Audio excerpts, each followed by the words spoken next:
There are moments in life that split everything into a before and an after. Mine happened on a Saturday evening in June, in a ballroom I had paid for, surrounded by flowers I had chosen, eating food I had arranged, and wearing the pearl necklace that my late husband gave me 32 years ago, on the night he said I was the most elegant woman he had ever seen. I am Dorothy Hargrove.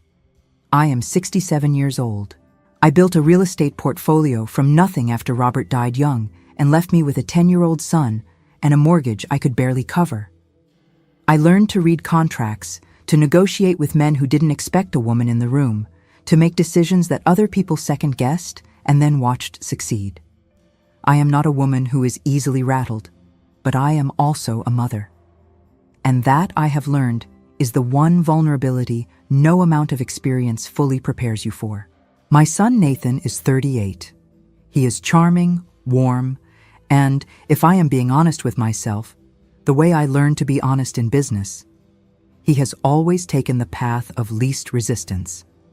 I loved him for his gentleness. I never noticed, until it was almost too late, that gentleness in the wrong hands becomes a very useful tool. He met Vanessa 2 years ago. She was polished in the way that expensive things are polished, smooth, reflective, showing you only what the surface allows. I tried. I invited her to dinners. I asked questions. I listened. She answered everything correctly, the way someone answers questions they have rehearsed. When Nathan told me they were getting married, I smiled and said I was happy. I was. I wanted to be. I offered to host the wedding. They said the venue they had chosen was expensive. I said I would handle it. I handled it, all of it. The deposit, the catering, the flowers, the string quartet. $512,000 because my son's wedding was one day I had no interest in doing halfway. On the evening of the reception, everything is exactly as I imagined. The ballroom glows. The champagne is cold. Nathan is laughing with friends near the bar, his jacket slightly crooked, the way it always was when he was a boy, and I would fix it, and he would roll his eyes and then smile. I am standing near the tall windows that overlook the garden, holding a glass of champagne I have barely touched, watching the room the way I watch everything, quietly, fully, missing nothing. That is when Vanessa appears beside me. She is still in her gown. She looks radiant in the way brides do when they know the cameras are on them. But the cameras are not on us right now. We are alone in a pocket of quiet near the drapes, and she turns to me with an expression I recognize immediately, because I have seen it across negotiating tables many times before. It is the expression of someone who believes they have already won. She leans slightly toward me. Her voice is low, almost gentle, which makes it worse. Dorothy, I've been thinking about how to say this, and I've decided it's kinder to just be honest. A woman like you, your generation, your way of doing things, doesn't really fit into the life Nathan and I are building. I think you understand that. She holds my gaze for exactly 1 second. Then she smiles, turns, and walks back into the party. I stand still. My right hand moves to the pearls at my throat, a gesture so old and automatic that I don't even notice it anymore. I hold them lightly, the way you hold something you know is real when everything else goes briefly sideways. Then I set my champagne glass on the windowsill. I pick up my bag from the chair beside me. I find Nathan across the room, and I walk to him, and I kiss his cheek the way I always have, my hand briefly on his face, and I tell him the evening is beautiful, and I am tired, and I will call him tomorrow. He hugs me and says goodnight. I walk out of that ballroom without looking back, without a scene, without a single tear. Because here is what Vanessa did not know, what most people who have underestimated me over the years did not know. I have never made important decisions from emotion. I make them from clarity. And in the 30 seconds it took me to walk from those windows to my son's side, something in me had already shifted from hurt to something far more focused. She wanted me out of the picture. I was going to make sure she deeply regretted asking. I don't go home right away. I ask the driver to take the long route, along the water, where the city lights scatter across the bay and everything looks deceptively calm. I sit in the back seat with my bag in my lap and my hands folded on top of it, and I let myself think. Not about Vanessa, not yet, about how I got here. Robert died on a Tuesday in October. Nathan was 10. I was 39, and I had exactly $214,000 in savings, a house with a mortgage, and a husband who had been the one who understood numbers. I had been the one who understood people. We were a good team that way. After the funeral, after the casseroles stopped arriving and the phone calls became less frequent, I sat at the kitchen table with every financial document we owned spread in front of me. I did not cry. I had already done that. What I did instead was read. Every contract, every policy, every statement, until I understood exactly what I had and exactly what I needed to do with it. I sold the house. I bought a small duplex, lived in one unit, rented the other, then another, then a small commercial property that everyone told me was a bad investment and that I sold 4 years later for 3 times what I paid. I was not reckless. I was not lucky. I was methodical, patient, and completely unwilling to let anyone else decide what I was capable of. By the time Nathan was in college, which I paid for in full, I had a portfolio that my accountant described, with visible surprise he tried to hide, as remarkably well-structured. By the time he was 30, I had the mansion, the investments, and the kind of quiet financial security that doesn't announce itself at parties. I did not do it to be impressive. I did it because my son was never going to feel the particular terror of sitting at a kitchen table at 39, wondering how everything was going to hold together. That was the only goal that ever mattered. Nathan was a sweet child, curious, affectionate, a little dreamy.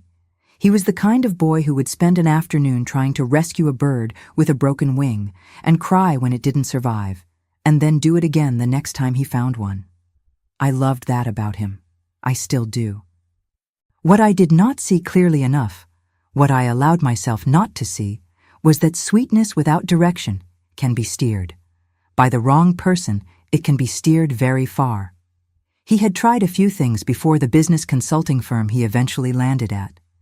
A tech startup that burned through money in 18 months. A restaurant venture with friends that lasted slightly less. I funded the first. I quietly covered the debts from the second when he came to me, embarrassed and exhausted. I did not make him feel ashamed. I told him that failure is data, not verdict, and that the only thing that mattered was what he learned from it. I meant it. I still mean it. But I am also honest enough, sitting in the back of this car watching the water, to admit that I may have solved problems for Nathan that he needed to solve for himself. When you protect someone from consequence long enough, you can accidentally teach them that consequences are optional. I do not say this to blame myself. I say it because I need to understand how Vanessa fits into this. I met her for the first time at a dinner in the city. Nathan was excited in a way I hadn't seen in a while, animated, talking fast, reaching across the table to touch her hand every few minutes like he needed to confirm she was real. She was beautiful. Measured. She asked me about my work with genuine seeming interest, and she listened to my answers with the particular stillness of someone who is paying close attention. I remember thinking, this woman is intelligent. I remember thinking, good. Nathan needs someone with a spine. What I did not think, what I failed to notice because I was looking for reasons to be pleased, was what her eyes did when Nathan mentioned the house. When he described the property, the view, the size of the garden. There was a flicker in her expression, quickly controlled, that I caught and then dismissed. I dismissed it. That is the part I will not dismiss again. Over the next year, the small things accumulated.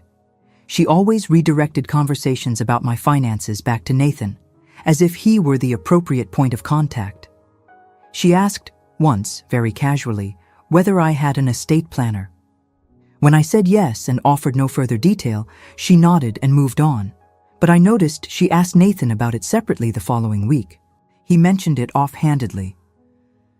"Vanessa was just curious if your will is up to date, Mom. She's just organized like that."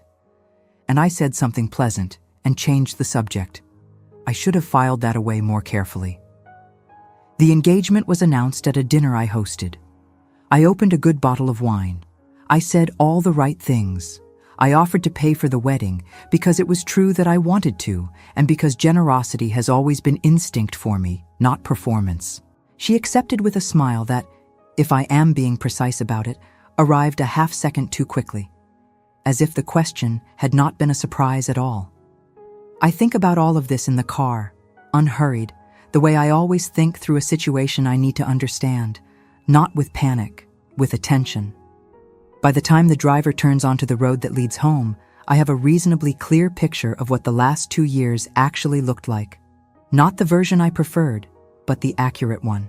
The version where the patterns were always there, and I chose comfort over clarity. That is finished now. I am 67 years old. I built everything I have from a kitchen table and a decision not to be afraid. I have read every contract placed in front of me since I was 39, and I have never once signed something I didn't fully understand. I am not about to start being careless now. The car stops at the front gate. I step out, thank the driver, walk up the stone path to my front door.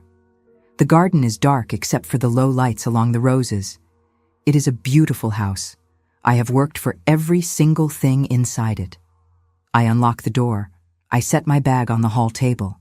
I touch the pearls one more time, then take them off carefully and set them beside the bag. Then I go to my desk, take out a small leather notebook, and I write the date at the top of a fresh page. Below it, I write one sentence: pay attention. The notebook fills slowly at first. 1 entry per day, sometimes 2. Small things, carefully recorded. Not interpretations. Facts, date, time, what was said, who was present. I have been keeping business records my entire adult life, and I know the difference between what you feel and what you can prove. The notebook is for proof. My feelings I keep somewhere quieter. The first week after the wedding, Nathan calls 3 times. This is unusual. Before the engagement, we spoke once a week, always on Sunday evenings, a rhythm we had kept for years without ever formally agreeing to it. Now he calls Tuesday afternoon, Thursday morning, Saturday after lunch. The conversations are warm on the surface, unhurried, full of the small talk of a son checking in on his mother. But underneath the warmth, there is a structure. Every call arrives at the same place eventually. "Have you thought any more about simplifying things, Mom? Stella was saying that a lot of people your age consolidate their accounts into one, just easier to manage." Vanessa mentioned a financial advisor her family uses. He's really good with estate planning. Might be worth a conversation. "Are you still using that same attorney? The one who did Dad's estate? Because there are newer firms that specialize in, situations like yours. Situations like mine." I write all of it down. Date, time, exact words as closely as I can recall them. Then I say something agreeable and change the subject, and Nathan moves on, satisfied, apparently unaware that I have been reading people across negotiating tables since before he was born. The second week, they come for dinner. I cook the things Nathan has always loved: roasted chicken, the potatoes the way Robert used to make them, a lemon tart from the bakery on the corner. Vanessa brings wine she describes as a natural biodynamic from a small producer in Oregon, which she says with the particular authority of someone who expects the information to impress. I pour it, taste it, say it's lovely. Then I watch, not obviously. I have never been an obvious person. I listen to what they choose to talk about. The apartment they are looking at, larger than the current one, in a building with a concierge and a doorman, and views that Vanessa describes in considerable detail. I notice that the apartment costs more than Nathan's income could comfortably support. I notice that Vanessa doesn't mention that. At some point during dessert, Nathan excuses himself to take a call. Vanessa and I are alone at the table. She cuts a small piece of tart and looks at the room, at the walls, the art, the height of the ceilings, with an expression she doesn't bother to fully conceal, because she doesn't think I am paying close enough attention. I am always paying close enough attention. I say pleasantly, "Do you like the house?" She looks back at me, perfectly composed. It's stunning. A house like this is a legacy. It is, I say. I smile.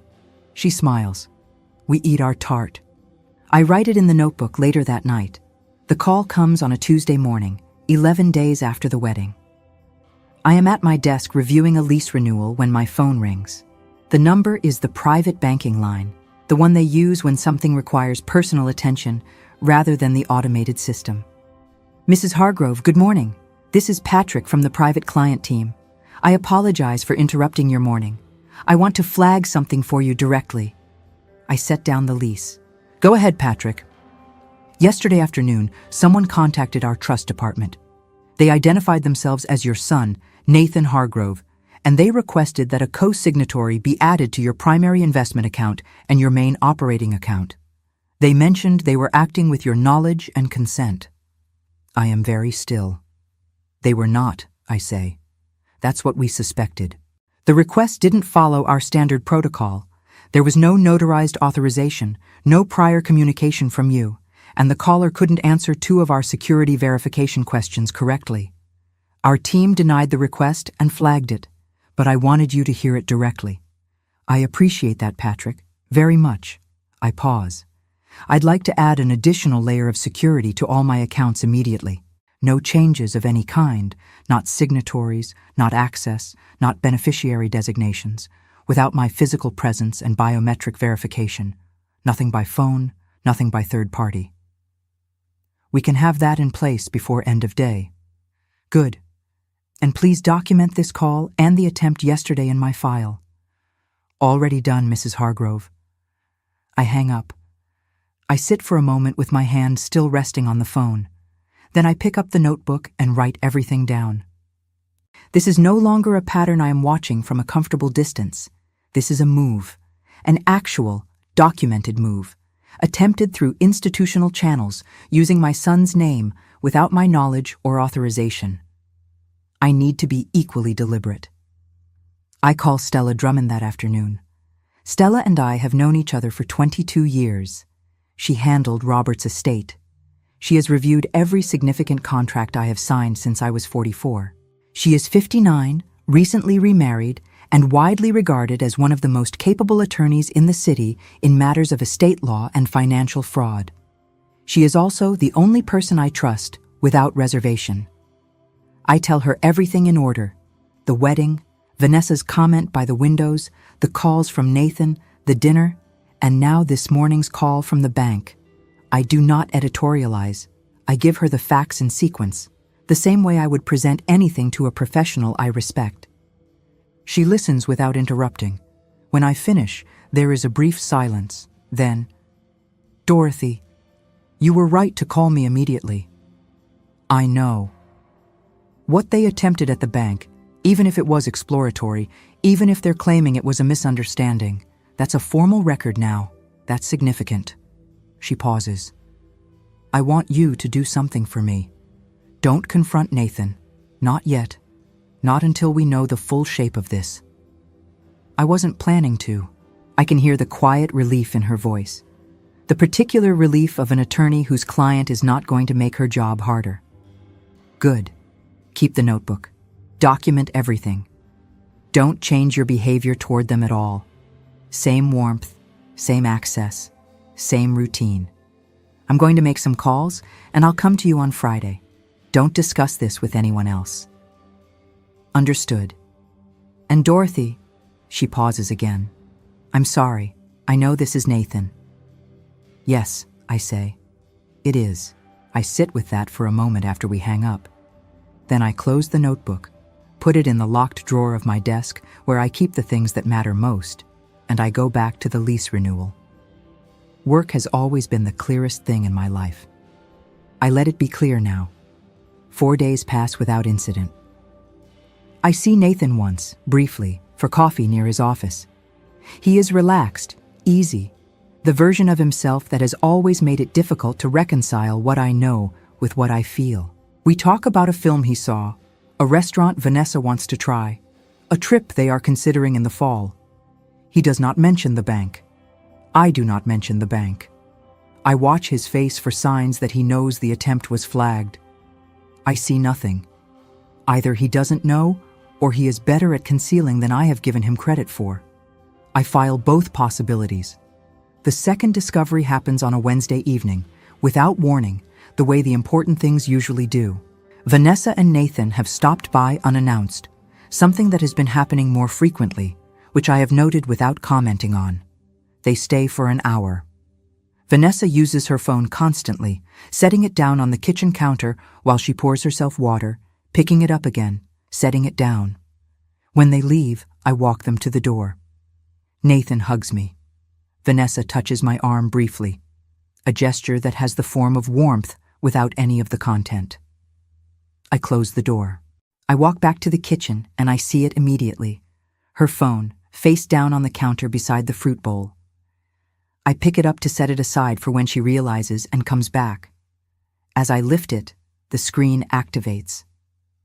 The notification that appears is a message preview. Enough text visible before the screen locks to read the first 2 lines without unlocking anything.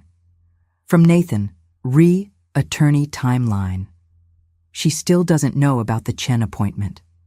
Friday is... The screen dims. I set the phone down exactly where it was.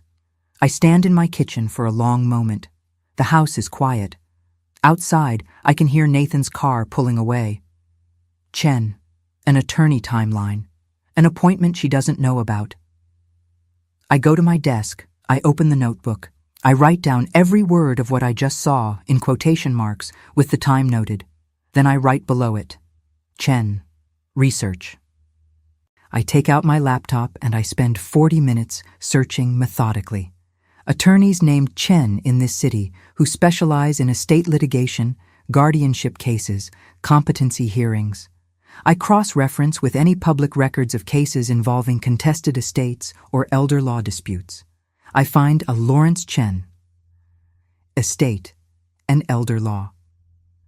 3 years ago, his name appeared in a local court document as an attorney retained in a contested guardianship case. The case was sealed, but his involvement is public record. Guardianship. I close the laptop. I pour a glass of water. I drink it slowly, standing at the window, looking at the garden. Then I pick up my phone and text Stella. Friday can't wait. Tomorrow morning. My house. She replies within 2 minutes. I'll be there at 9. Stella arrives with coffee and a legal pad. We sit at the kitchen table, the same table where I once sat at 39 with every document I owned, deciding not to be afraid.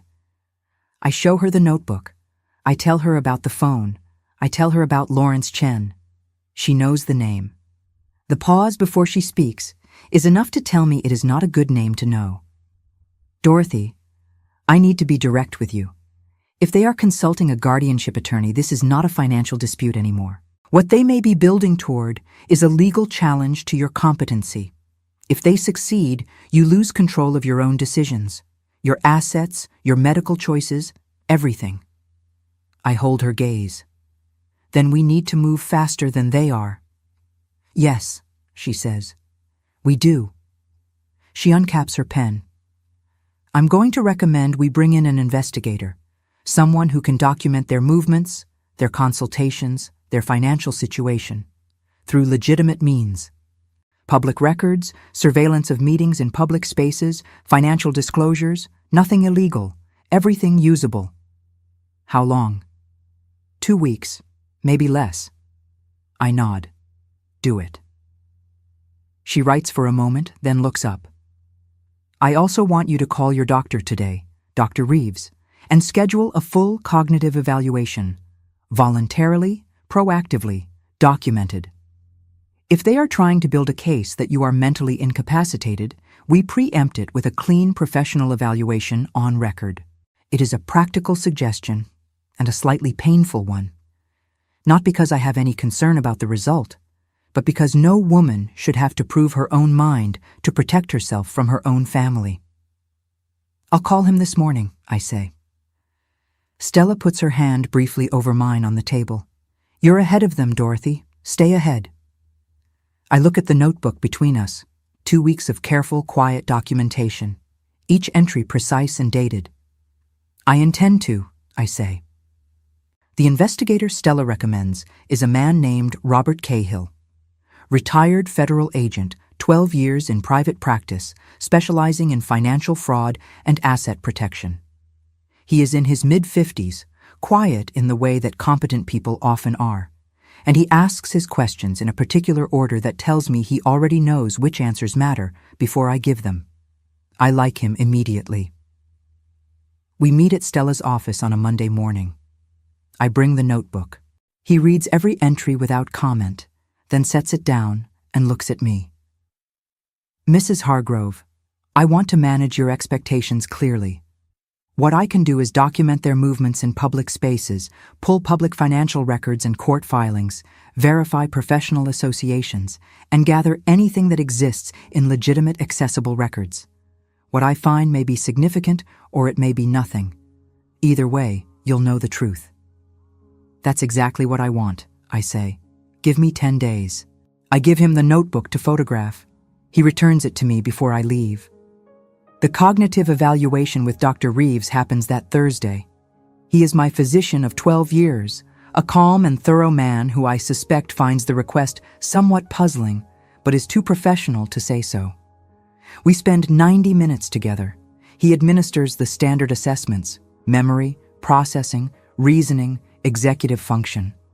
We talk about my work, my routines, my sleep. At the end, he folds his hands on his desk. Dorothy, you are one of the sharpest patients I have. I'll have the formal report ready by end of week. But I can tell you now, there is nothing here that would support any claim of cognitive impairment. Not remotely. I need that in writing, please. Comprehensive, dated, signed. He studies me for a moment. Is someone questioning your competency? Potentially. He nods slowly, with the measured concern of a doctor who understands what that word means in legal terms. You'll have the full report Friday. And Dorothy, if anyone contacts this office requesting your medical records, I will notify you before I respond to anything. Thank you, David. I shake his hand and walk out into the afternoon, feeling something I can only describe as a cold, clean clarity. They are trying to build a case against me.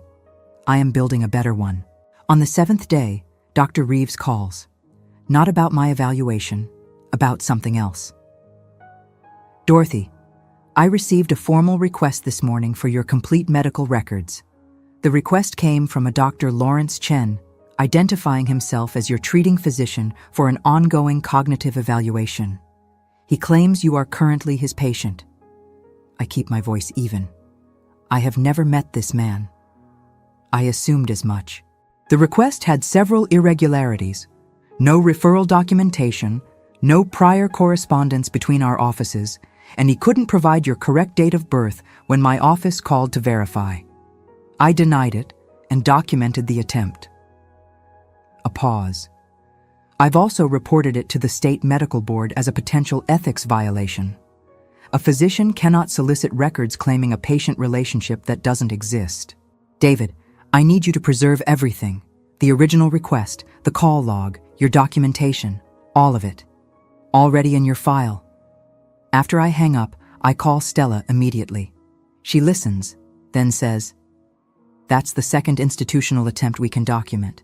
The bank was first, now a fraudulent medical records request. They're building a paper trail toward a competency filing, and they're doing it sloppily because they don't think you're watching." They have badly misjudged me, I say.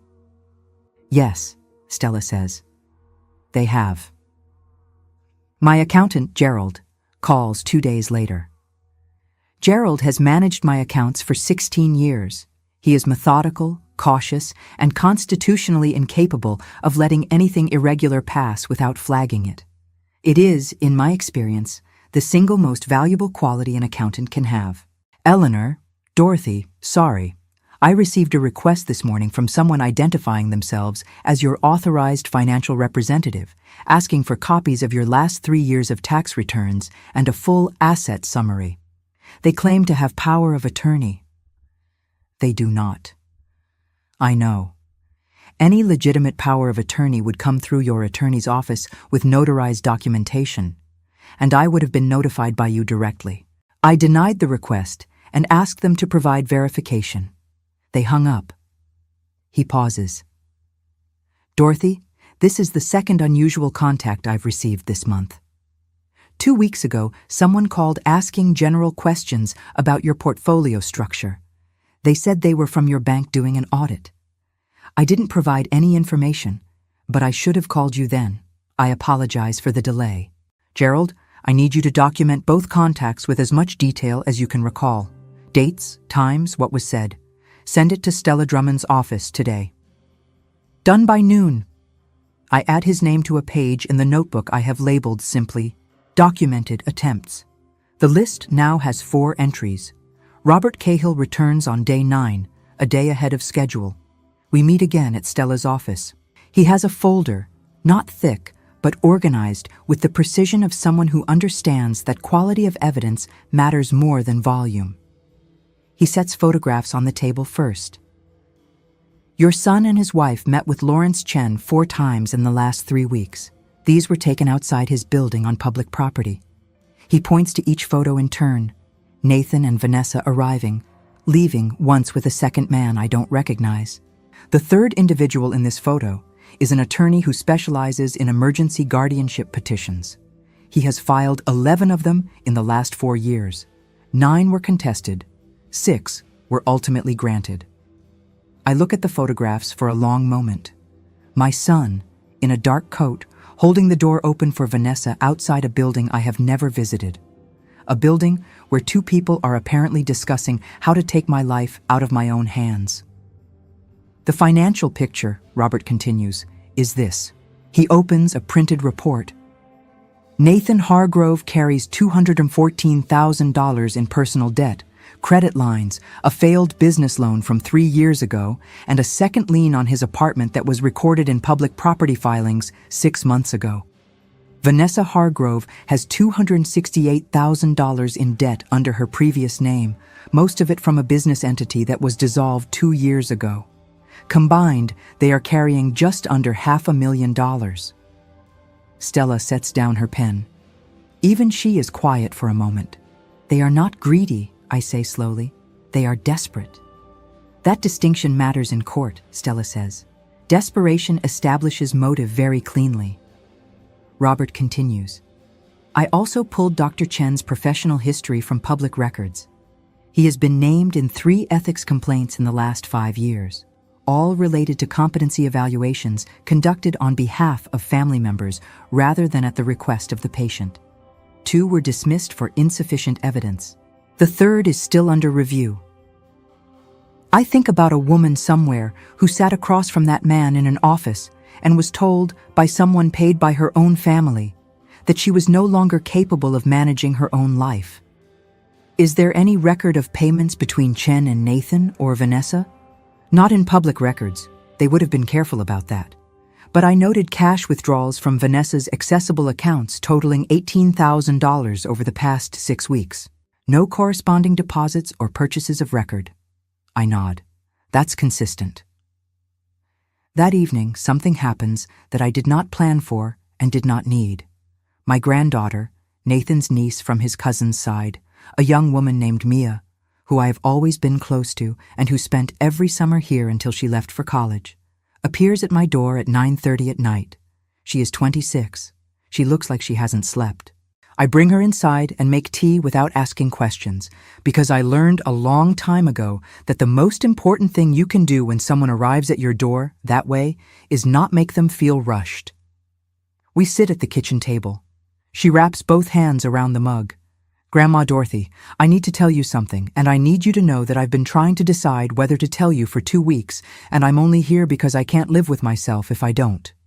Take your time, I say. She takes a breath. Nathan called me last month. He asked me to write a letter. A statement, he called it. about times I had noticed you seeming confused or forgetful. He said it was for your protection, that the family was worried and wanted to make sure you had proper support. She looks at her tea. He mentioned specific things he wanted me to include. Things that happened that he reframed, like the time you couldn't find your keys at Thanksgiving and the time you repeated a story at dinner. Normal things, Grandma. Things everyone does. I keep my expression calm. Did you write it? No. She looks up. I told him I'd think about it, and then I started thinking about it and I realized he wasn't describing you. He was describing a version of you that doesn't exist. And I started thinking about why he would need that version to exist. Her voice is steady now, the way young people get when they have made a hard decision and are committed to it. I'm sorry I didn't call you sooner. I reach across the table and put my hand over hers. You are here now, I say. That's what matters. I ask her carefully, without pressure, whether she would be willing to speak with Stella, not about anything adversarial, just to document what she was asked and her decision to decline. She says yes without hesitating. After she leaves, I sit at the table for a few minutes in the quiet. My son called his own niece and asked her to help build a false record of my decline.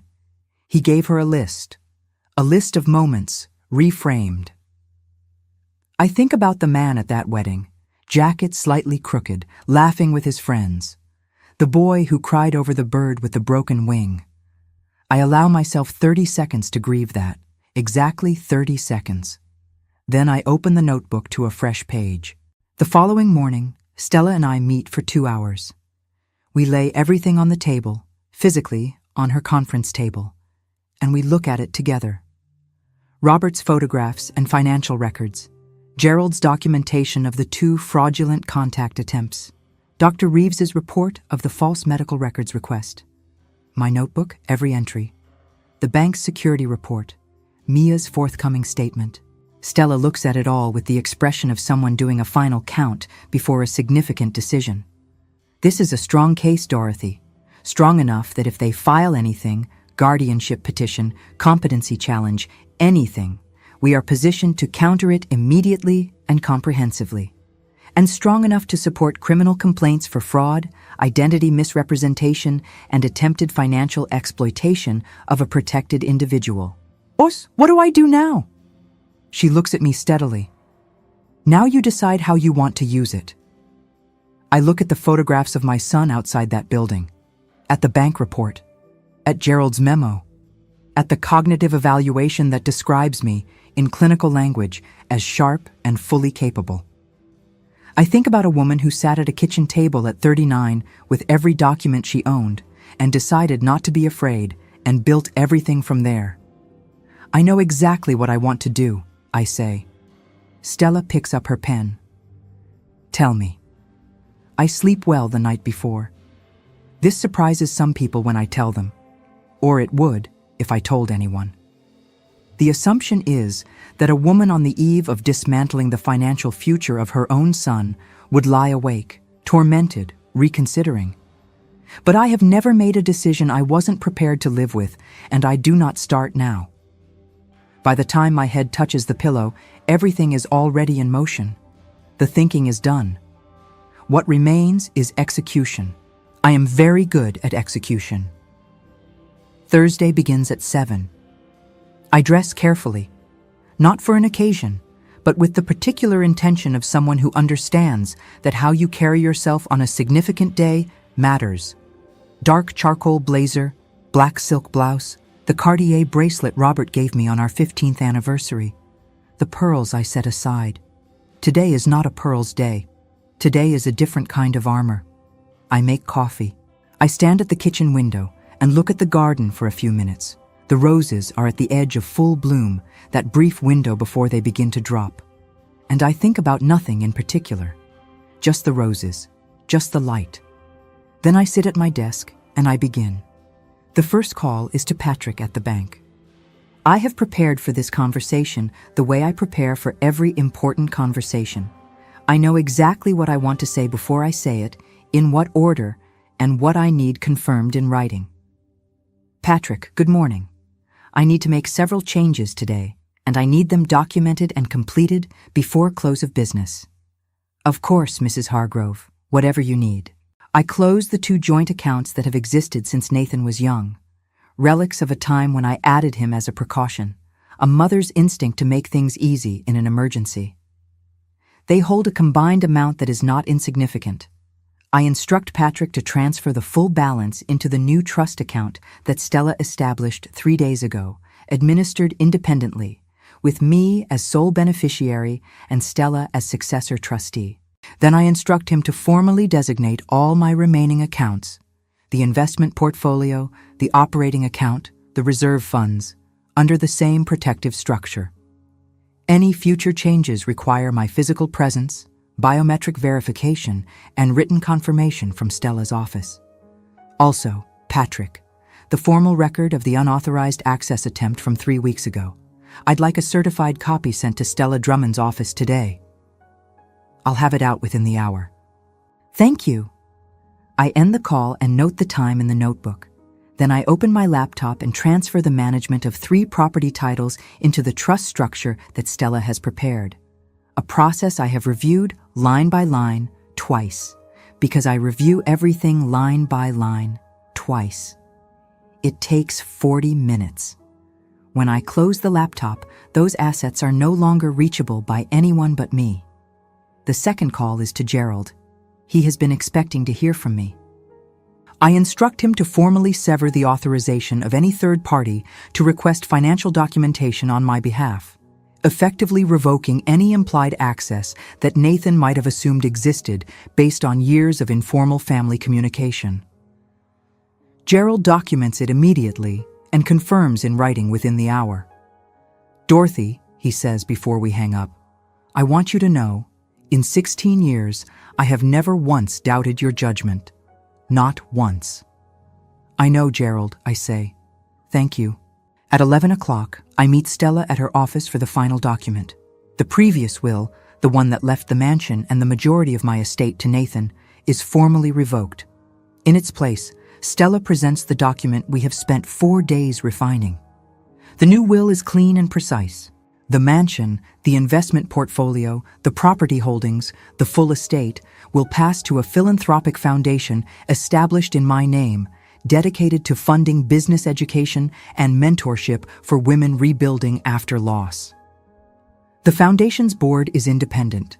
Nathan Hargrove is not named anywhere in the document. I read every page. I ask 2 questions. I receive 2 answers I am satisfied with. Then I sign, with Stella and her paralegal as witnesses, and the notary applies her seal. It is done in under 20 minutes. I cap my pen and set it on the table.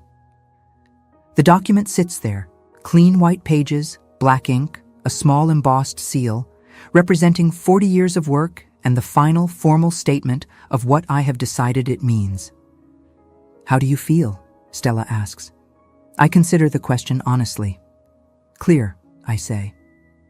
At 2 in the afternoon, Stella files the criminal complaints: fraud, identity misrepresentation in financial communications, attempted exploitation of a vulnerable adult, a legal designation that applies regardless of how non-vulnerable the adult in question actually is, a detail I find both useful and faintly amusing.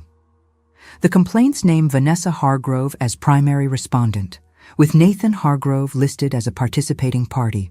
They are supported by the bank's certified documentation, Dr. Reeves' report of the fraudulent medical records request, Gerald's memo, Robert Cahill's investigative findings, and the forthcoming written statement from Mia. The complaints are filed. They are public record. And an officer of the court will deliver formal notice to the penthouse on Friday morning. It's done, Stella says, looking up from her desk. Yes, I say.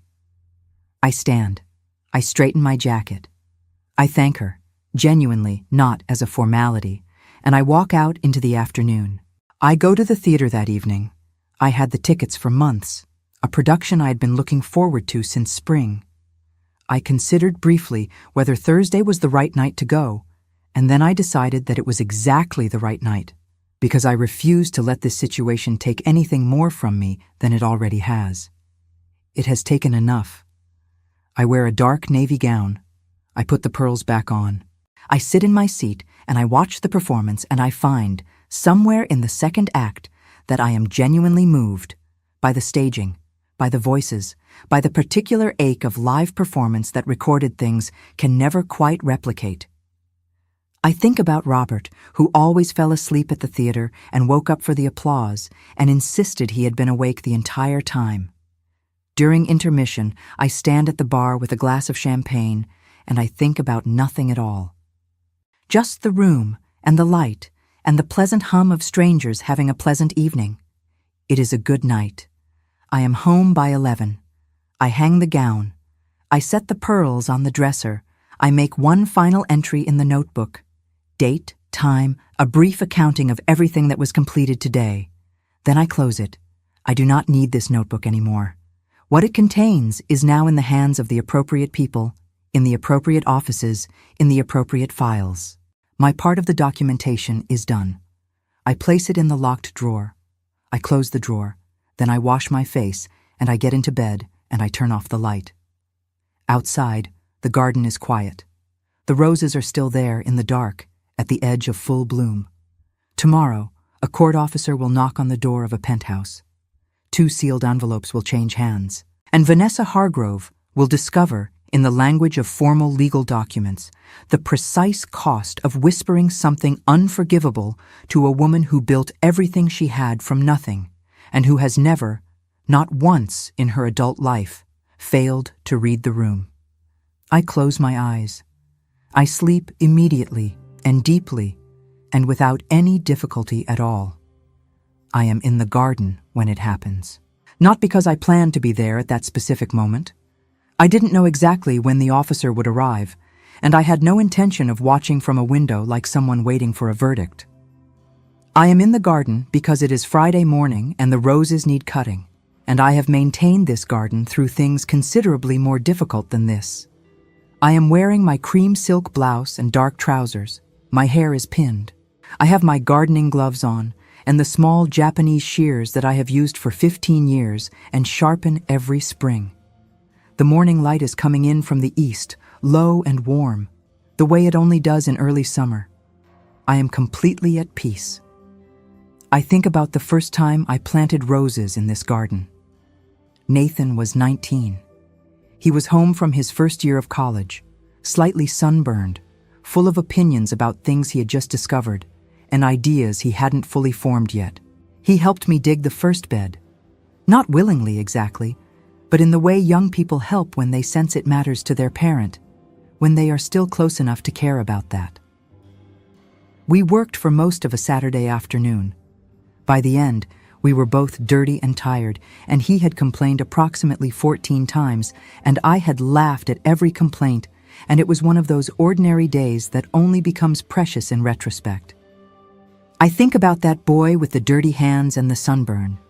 Then I think about the man in the photograph outside Lawrence Chen's building, holding the door open for his wife, planning how to take his mother's mind away from her on paper.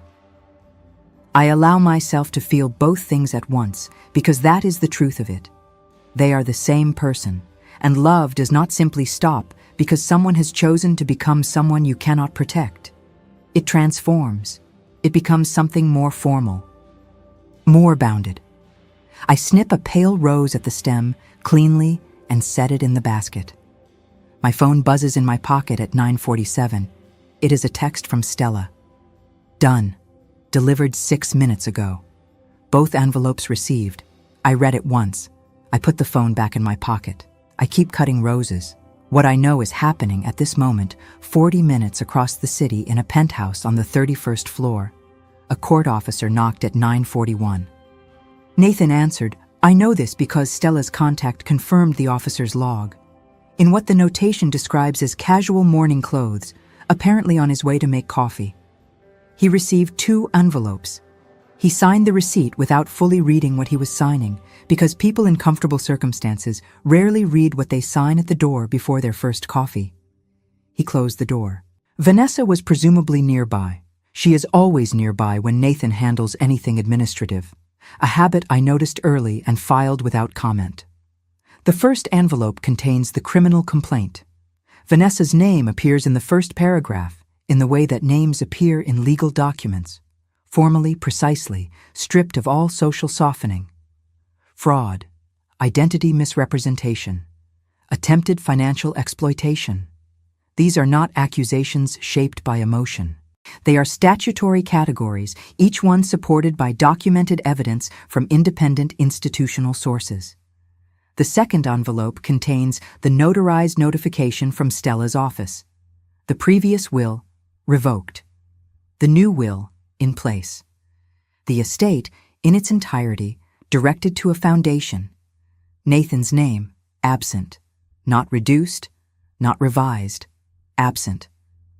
I try to imagine the moment Vanessa reads it, not with satisfaction, exactly. Satisfaction implies I needed something from this, and I don't. What I feel is closer to the quiet that comes after a long, complex project reaches its proper conclusion. The feeling of work well done. But I do try to imagine it because I am human, and she stood in my ballroom in my dress on my money and told me I didn't belong. She will read the criminal complaint first, I think. She will read it with the particular focus of someone searching for the exits, looking for the procedural weakness, the evidentiary gap, the technicality that makes it surmountable. She is a sharp woman. I have never underestimated that. She will not find the gap because there isn't one. Stella does not leave gaps. Then she will read the second document, and she will understand, in the precise, irrevocable language of estate law, that the future she built this plan around does not exist. Was never going to exist, not after the night she leaned toward me at those windows. The money, the mansion, the portfolio, the life she was going to step into. Gone. Redirected. Sealed. Not because I acted in anger, because I acted at all. I do not know exactly what Nathan says in that room. I will probably never know, and I have made my peace with that. What I know about my son is this. Underneath the softness, underneath the years of managed consequence and cleared paths, there is a person who knows exactly what he has done. The rationalization, the she would have wanted us to be comfortable, we were just protecting the family, it wasn't really going to hurt her. That architecture is fragile. It only holds in the absence of evidence. In the presence of 2 sealed envelopes on a Friday morning, it collapses entirely. I hope, somewhere in the part of me that is still his mother and will always be his mother, that the collapse is useful to him. That it is the kitchen table moment. The one where you sit with everything laid out in front of you and decide who you are going to be from here. I had mine at 39. Perhaps he has his now. I fill the basket with roses. The pale ones, mostly. The variety Robert chose, the ones that bloom longest and drop last. I straighten up and stretch my back and look at the garden in its full morning light, and I think, this is mine. Every inch of it. The soil and the light and the work and the years. No one is going to take it. No one is going to stand in a room and decide that I am past the point of belonging in my own life. I am 67 years old. I know how to read a contract and I know how to read a person, and I have known since the night of that wedding exactly what this situation required. It required patience, documentation, the right professionals, trusted and well prepared. It required not making a single move until I was ready to make all of them at once. It required being exactly who I have always been. My phone rings at 11:12. Nathan. I look at the screen for 2 rings. Then I answer. Mom. His voice is different, stripped of the careful warmth it has carried for months down to something rawer and younger. Mom, I need to talk to you. I know, I say. A silence. I don't know how to. Nathan. My voice is calm, not cold. There is a difference, and I want him to hear it. I'm not going to have this conversation today. You need time, and I need time, and the conversation we eventually have needs to be honest in a way that neither of us is fully prepared for right now. Are you? He stops, starts again. Are you okay? The question is so nakedly genuine that it almost undoes me. Not almost. It does, for a half second. The part of me that is his mother, that cut birthday cakes and drove to school plays and held him while he cried over a bird with a broken wing. I'm in the garden, I say. The roses are beautiful this morning. Another silence, longer. Mom, I'm sorry. I close my eyes, not to compose myself. I am composed, to give the words the moment they deserve. I know you are, I say. I'll call you next Sunday, the way we always do. I end the call. I stand in the garden with the phone in one hand and the shears in the other, and I breathe the morning air, which smells of cut roses and turned soil and the particular cleanness that comes after weeks of careful private work finally completed. Stella calls at noon.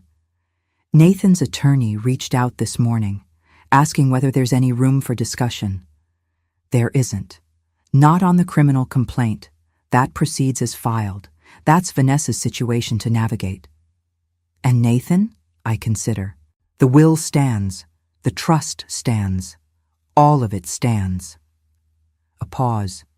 But tell his attorney that I am open to a conversation with Nathan directly, personal, not legal, when he's ready to have it honestly, without Vanessa in the room. Stella is quiet for a moment. You're leaving a door open. A very specific door, I say, with very specific terms. Understood. I can hear her writing. Then, for what it's worth, Dorothy, watching you handle this has been one of the most remarkable things I've witnessed in 30 years of practice. We made a good team, I say. We did. I bring the roses inside and arrange them in the tall crystal vase in the hallway, the one that catches the afternoon light and throws small rainbows onto the opposite wall. I step back and look at them. Then I go to my desk. I unlock the drawer. I take out the notebook. I open it to the last entry. Last night, everything documented, everything complete. Below it, I write the final entry. Today's date, a single line. It is done. Everything is mine. Everything remains mine. I close the notebook. I set it on the corner of the desk, not in the locked drawer, not hidden away. Just on the desk, in the light where I can see it. Then I go to the kitchen. I make a pot of tea. I take it to the terrace with a book I have been meaning to read for 3 weeks. And I sit in the morning sun with the garden spread out in front of me, and the sound of the water in the distance, and absolutely nothing pressing or frightening or unresolved. I am Dorothy Hargrove. I built this. I kept this. I will keep it still.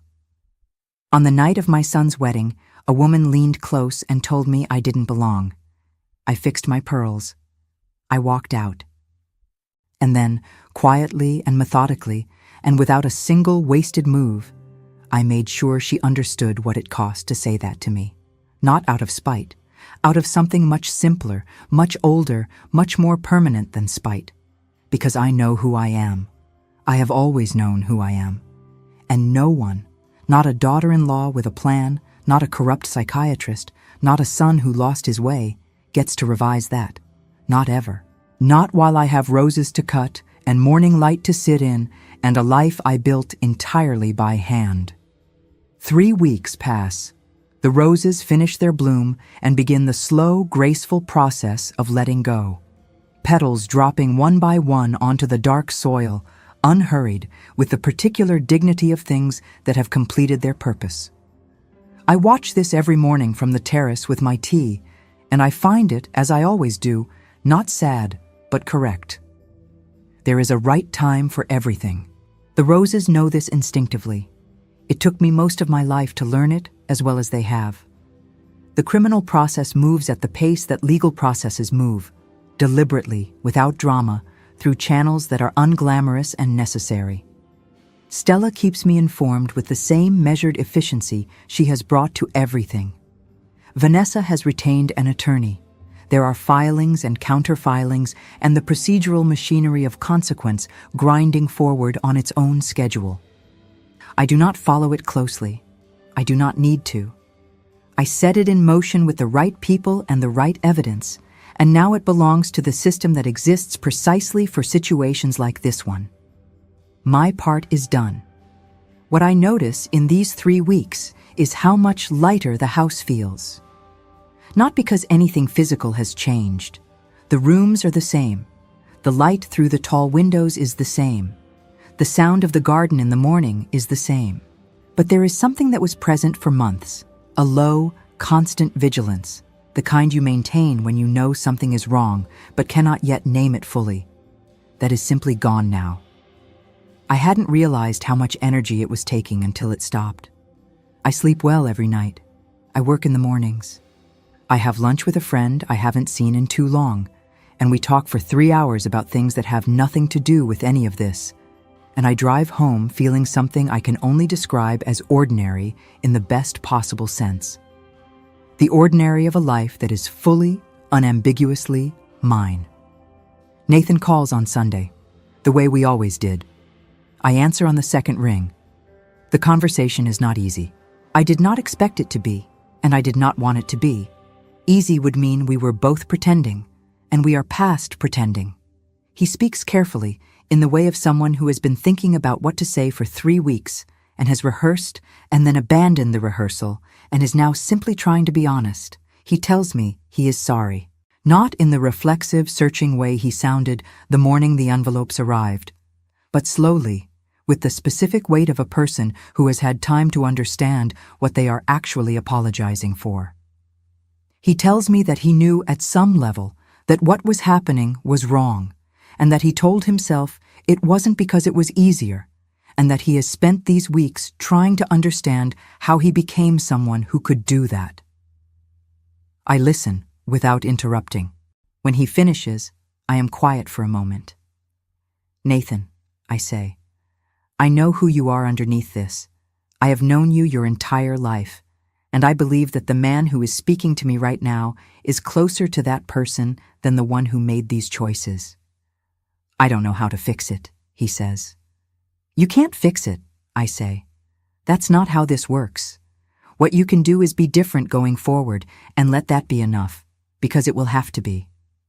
A pause. Vanessa's situation is hers to navigate. I won't discuss it. What exists between you and me is separate, and it will take time, and I am willing to give it time. That's what I can offer you right now. He is quiet for a long moment. That's more than I deserve, he says. Probably, I say. There is a breath of something that might be a laugh.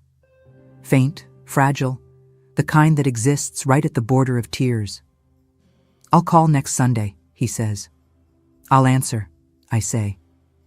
I tell this story now because I think there are women who need to hear it. Not the dramatic parts, the legal filings, the frozen accounts, the sealed envelopes on a Friday morning. Those are the mechanics, and mechanics are specific to circumstances. I mean the quieter parts. The part where I sat at that window the night of the wedding and chose clarity over comfort. The part where I kept a notebook and wrote down facts instead of grieving into the dark. The part where I called the right people and told them the truth in the right order, and then stepped back and let them do their work. The part where I went to the theater on a Thursday night because I refused to let the situation take anything more from me than it already had. The part where I stayed entirely, recognizably myself throughout all of it. That is the part I want women to remember. Not the revenge, though I will not pretend there was nothing satisfying about the precision of it. But the fact that the revenge was only possible because I never stopped being Dorothy Hargrove. I never panicked. I never confronted before I was ready. I never let them see that I knew. I was patient. I was methodical.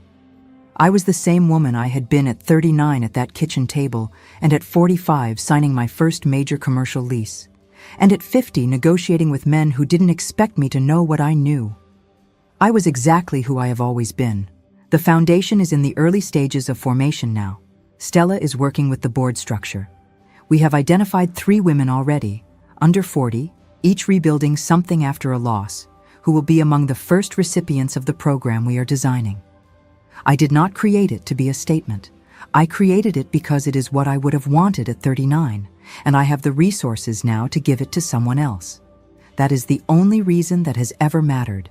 But I will admit, quietly, that there is something deeply satisfying about the fact that the estate Vanessa spent 2 years trying to reach will be used in perpetuity to help women she would never have noticed.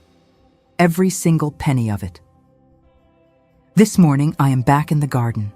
The roses have rested and the new growth is already coming. Small, tight buds just visible at the tips of the canes. The first signs of the next cycle beginning exactly when and how it should. I cut the spent blooms, the way you have to give space for what comes next. The morning light is low and warm. The garden smells of turned soil and green things. Somewhere in the neighborhood, a dog is barking at something it considers urgent and is almost certainly not. I am 67 years old. I have a foundation to build, roses to tend, books I haven't read, and a Sunday phone call with my son that will be difficult and necessary and, over time, perhaps something more. I have everything that matters. I straighten up. I remove my gardening gloves. I look at the garden, all of it, the whole length of it, mine in the morning light. And I feel something settle in my chest that has been slightly unsettled for months. It is simply this. I know who I am. I have always known. And that, in the end, is the only thing no one can ever take from you, if you refuse to hand it over. I pick up the basket of roses and walk back to the house. The door is open. The light inside is warm. I step in.